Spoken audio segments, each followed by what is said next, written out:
বরবাবুর কি পোস্টিং এসেছে নাকি আমরা ছুটিতে এসেছি, আবারও কি আমরা কোয়ার্টারে ফিরে যাব? তো সবটাই তোমাদের সাথে শেয়ার করব এই ভিডিওর মাধ্যমে। So hello everyone, good morning. কেমন আছো সবাই? মিষ্টু সংসার আরও একটি নতুন ব্লগে তোমাদের অনেক স্বাগত জানাই। এখন ঘড়িতে সময় ওই 11:30 কি 12টার মতো হবে। এখন থেকে তোমাদেরকে সাথে নিয়ে আজকের ভিডিওটা শুরু করছি। আশা করছি আজকের ভিডিওটা দেখতে অনেক অনেক ভালো লাগবে। তো আজকের ভিডিওটা এই যে দেখো, একদম রান্নাঘর থেকে শুরু করছি, একদম রান্না বান্না দিয়ে। আজকে জানো তো একটা স্পেশাল জিনিস রান্না হচ্ছে। কি জানো তো? দুটো স্পেশাল জিনিস রান্না হচ্ছে। এক তো হচ্ছে শামুক, মানে গুগলি শামুক, যেটাকে কোন দিকে কি নামে জানে আমি তো জানি না, তো আমাদের এদিকে গুগলি শামুক বলে। তো সেটাই এই যে দেখো, আলু দিয়ে আজকে বরবাবু রান্না করতে বলেছিল। আর তার সাথে বাজার থেকে নিয়েছিল কিন্তু মাছের ম্যাচ বা মাছের ডিম, যেটাই বলো না কেন। তো ওই দিকে রান্নাবান্নাটা আমি কমপ্লিট করছিলাম।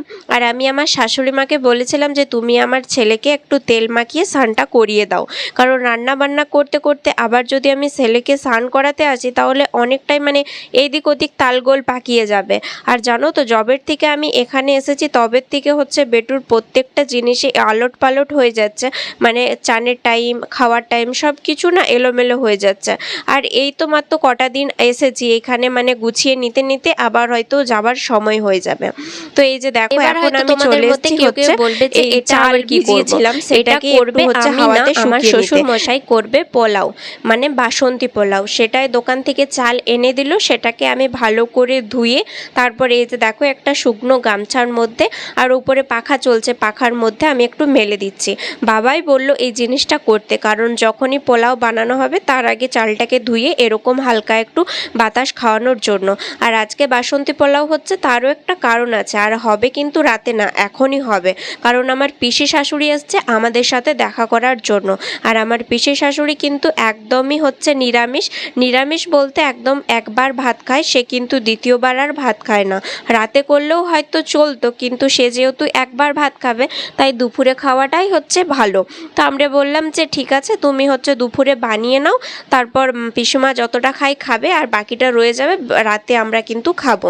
তো সেই অনুযায়ী ওই যে দেখো, আমি প্রথমে ভাবলাম যে রান্নাবান্নাটা তাড়াহুড়ো করে আর কি করে নিই, তারপর বাবাকে পুরো রান্নাশালটা পুরো পরিষ্কার করে তারপরে কিন্তু বাবাকে ছেড়ে দেবো, বাবা কিন্তু পোলাওটা করবে।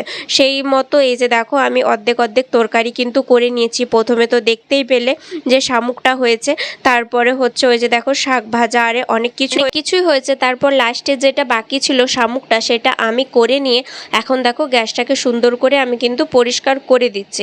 কারণ এই গ্যাসটা ভালো করে পরিষ্কার করে তারপর রান্নাঘরের এই যে নিচের যে স্টাইলটা, এখানটা ভালো করে মুছে তারপরেই কিন্তু বাবাকে ছেড়ে দেবো, কারণ বাবা করবে পোলাওটা।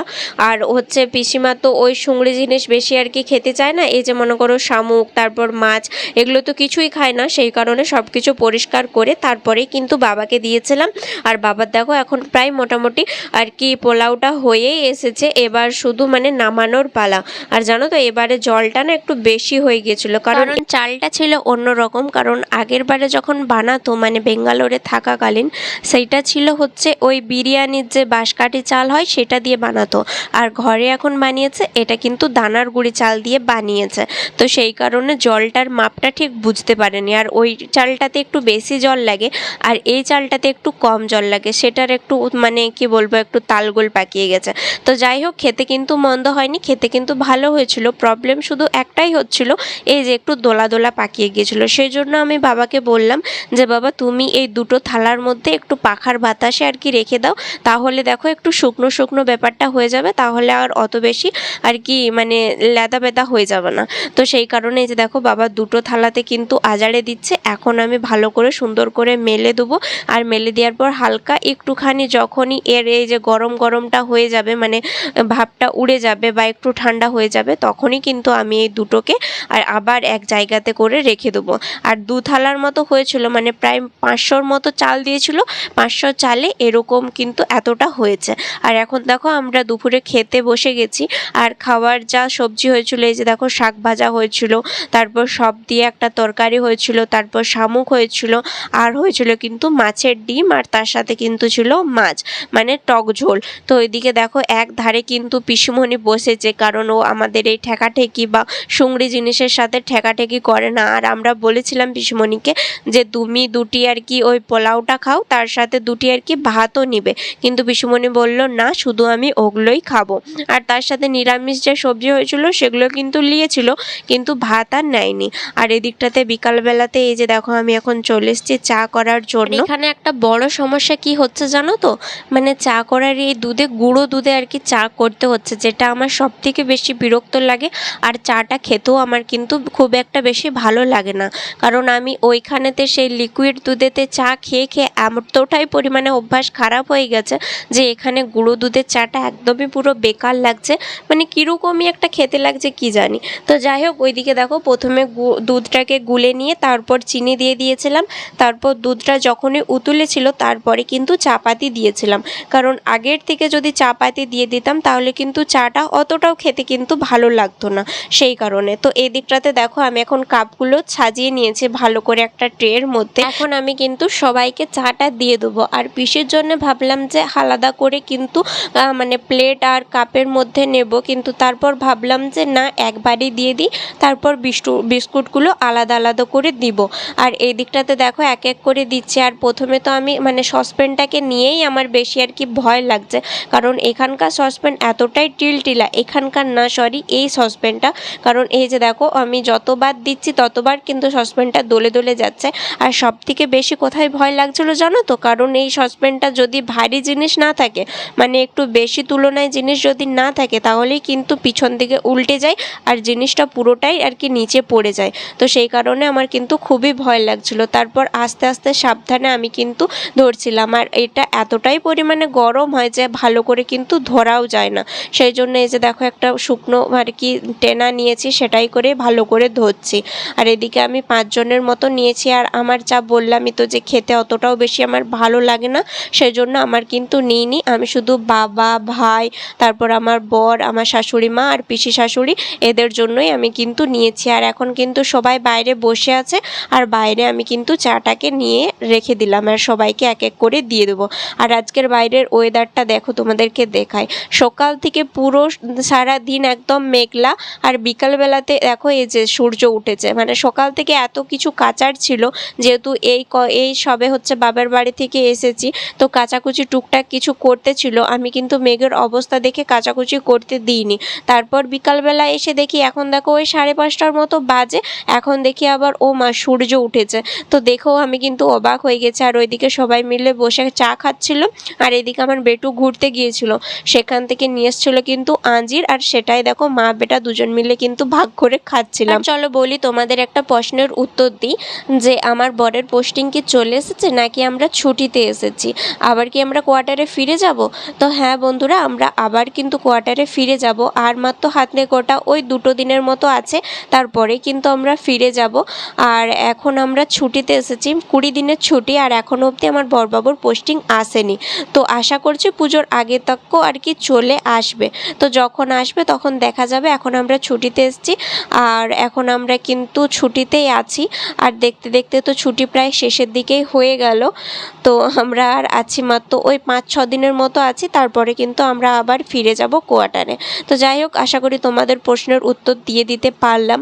তো এই দিকটাতে হচ্ছে বিকালবেলাতে যেহেতু হচ্ছে পিসি শাশুড়ি এসছে, আর দুপুর থেকে যেহেতু ওই পোলাও খেয়ে আছে, মা ময়দা মেখে কিন্তু লুচি করতে শুরু করে দিয়েছে। যদিও মা ময়দা মেখেছে, তারপর লেচি কেটেছে, বেলেছে, সব কিছু একা করেছে, শুধুমাত্র আমি ভেজে দিচ্ছি। আর জানো তো, পিসি শাশুড়ি কিন্তু বারণই করছিল, কারণ এত গরমের মধ্যে লুচিটা ঠিক পছন্দ না, সেই কারণে বারণ করছিল। আর আমরা দেখলাম যে কালকেই তো চলে যাবে, তাহলে আজকে একটু ভালো মন্দ হয়ে যাক। আর আমাদের বাঙালিদের একটু ভালো মন্দ বলতে ওই লুচি, তারপর পোলাও, এগুলোই আমরা কিন্তু মনে করি মানে নিরামিষের ক্ষেত্রে। আর এমনি আমিষের ক্ষেত্রে তো মাংস, তারপর পোস্ত, এগুলো তো হয়ই। তো যাই হোক, ওই দিকটাতে দেখো আমি এক এক করে কিন্তু সব লুচিগুলোই ভেজে নিচ্ছি। আর এত গরমের জন্য না বেশি কিন্তু লুচি করা হয়নি, ওই মানে 2টিখানির মতো করা হয়েছিল, যেহেতু এত গরমের মধ্যে কেউই লুচি অতটাও বেশি খেতে চাইবে না। এখন সবাই ওই জল দিয়া ভাতই খেতে বেশি পছন্দ করবে। আর প্রথমে আমি হাঁড়ির মধ্যে একটা আর কি ওই টিস্যুগুলো আর কি দিয়ে দিয়েছি, যেহেতু হাঁড়ির মধ্যে অনেকটাই তেল জমা হয়, ভাবলাম যে যদি টিস্যুগুলো দিয়ে দিই তাহলে অতটাও বেশি কিন্তু তেল জমা হবে না, আর ওই তেলটা হাঁড়ির গায়ে অত লেগেও থাকবে না। তো সেই কারণে টিস্যুটা কিন্তু আগেই দিয়ে দিয়েছি।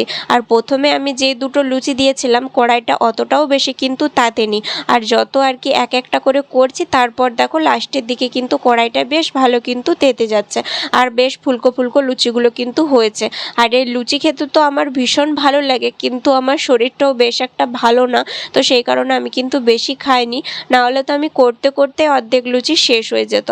আর এই দিকটাতে দেখো লুচিগুলো করেই নিয়েছিলাম, তারপর এই দিকটাতে বেটুর খাবার যেটা হচ্ছে, বেটুর জন্য খিচুড়ি বসিয়েছি। আর আগেই তো তোমাদেরকে বলেছি যে আমার বেটুর প্রেশার কুকারটা কিন্তু আনতে ভুলে গিয়েছিলাম, তো সেই কারণে হচ্ছে ওই সসপ্যান করেই হচ্ছে খিচুড়িটা করতে হয়। আর এই দিকে দেখো সব কিছু তো রান্নাবান্না হয়েই গিয়েছিল। তারপর রাত 8টা বাজে, তখন আমার বড়বাবুর মাথায় হঠাৎ করে এলো যে চিকেন খেতে মন যাচ্ছে। আর জানো তো আমরা প্রথম থেকেই আর কি আইটেম আর কি শুরুই করে রেখেছিলাম যে আজকে হচ্ছে বাসন্তী পোলাও হবে আর তার সাথে পনিরের তরকারি হবে। বাবা তো পনিরের তরকারি এই যে দেখো একদম করে দিয়েছে। আর পিসি বলল যে রাতেবেলা তো আর পোলাও খাওয়া যাবে না, তো ওই লুচি আর এই পনিরের তরকারি খাবে। তো বড়বাবুর আর কি পনির অতটাও বেশি পছন্দ করে না, ওই জন্য হঠাৎ করে তার মাথায় এলো যে একটুখানি মাংস নিয়ে আসা যাক। তো এই যে দেখো মাংস নিয়ে চলে এসছে, আর সেটা কিন্তু ঝোল টোল আমি বলে দিয়েছি যে আমি কিন্তু এখন এই এত রাতে আমি কিন্তু আর ওই পেঁয়াজ রসুন কেটে ঝোল বানাতে পারবো না, তোকে কিন্তু এমনি এই জিরা ফোড়ন আর শুকনো লঙ্কা দিয়ে এই যে দেখো ভাজা করে দিচ্ছি। তো জিরা ফোড়ন দিয়ে দিয়েছি, আর এখন দেখো কাটা মাংসটাও এখন এই ডাইরেক্ট কড়াইয়ের মধ্যে দিয়ে দেবো।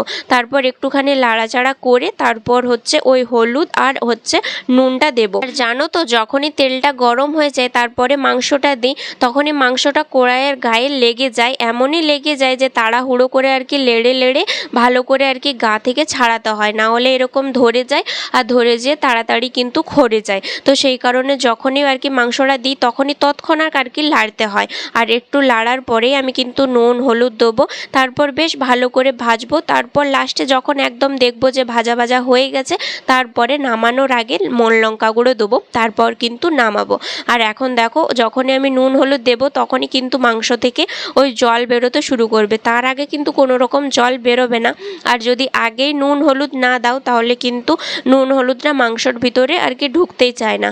যদিও আমি মাংসটা অনেকটাই ছোট ছোট করে কেটেছি, আর এরকম করে ভাজা করে খেতে আমার ভীষণ পরিমাণে ভালো লাগে, এতটাই ভালো লাগে যে আমার এই ঝোলের থেকে আমি কিন্তু যখনই মাংস আনে তখনই আমার বরকে বলি যে এরকম ভাজা করতে, কিন্তু আমার বরের আবার আলাদাই, সে কিন্তু বলে যে না আমি কিন্তু ঝোল খেতে বেশি পছন্দ করি।